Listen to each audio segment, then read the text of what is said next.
Samantala, wala ng homework pag weekend. Yan po ang ipatutupad ng DepEd simula sa susunod na linggo. Kung bakit? Alamin sa report ng saksing si Sherry Antores. Thank God it's Friday, ang moda ng mga estudyanteng ito. Tapos na naman kasi ang isang linggong pagsusunog ng kilay sa eskwelahan. Gayunman, hindi raw lahat sa kanila ay happy-happy. May practice kami bukas, then walang pahinga. Marami po. Tambak. Sa tingin ng DepEd, kinakain daw na masyadong maraming homework ang weekend na dapat sanay nakalaan sa pagbabanding ng pamilya. Kaya naman inisyu ni Education Secretary Brother Armin Luistro ang Memorandum 392 na nagbabawal sa mga guro magpauwi na assignment sa mga estudyante ng mga pampublikong paaralan pag Biyernes. Sinasabi ng mga parents na nahihirapan ang kanilang mga anak sa mga homework na binibigay na marami sa mga guro. Nakapalaog din sa memo na hindi na rin pwedeng tambakan ng homework ang mga bata Lunes hanggang Biyernes. Kung halimbawa ang bata ay grade 2, huwag naman marami na kailangan siyang 2 hours magawa dun sa homework. Sabi ng DepEd, sa darating na Lunes na formal na ipatutupad ang kautosang ito. Paboritong tinanggap ng mga guro sa Kamuning Elementary School. That is a relief kasi when they give assignments on a weekends, of course they have to check that on a Monday. At taliwas daw sa argumentong kabawasan nito sa paghahasa sa mga bata, tingin ng mga gurong ito ay lalo pa nitong mapapalakas ang pagtuturo sa loob mismo ng silid-aralan.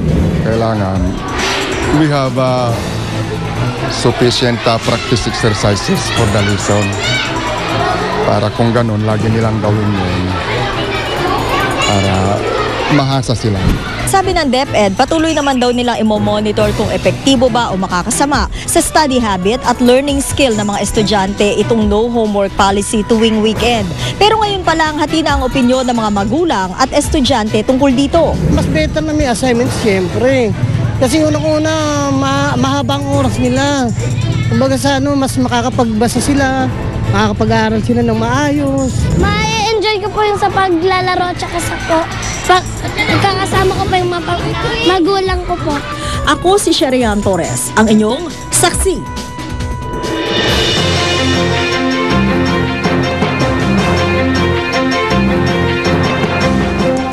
Sa kanyang kauna-unahang foreign trip bilang presidente ng Pilipinas, walang kasamang senador o kongresista si Pangulong Noynoy Aquino.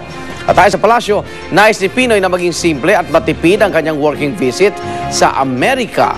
Saksi si Sandra Aguinaldo. Lizard Restaurant, Boulay French Restaurant sa New York City at Bobby Van's Steakhouse sa Washington, D.C. Ilan lang yan sa mga mamahaling restaurant na pinagkainan ng nooy presidenteng si Gloria Arroyo at ilang miyembro ng Philippine delegation noong isang taon.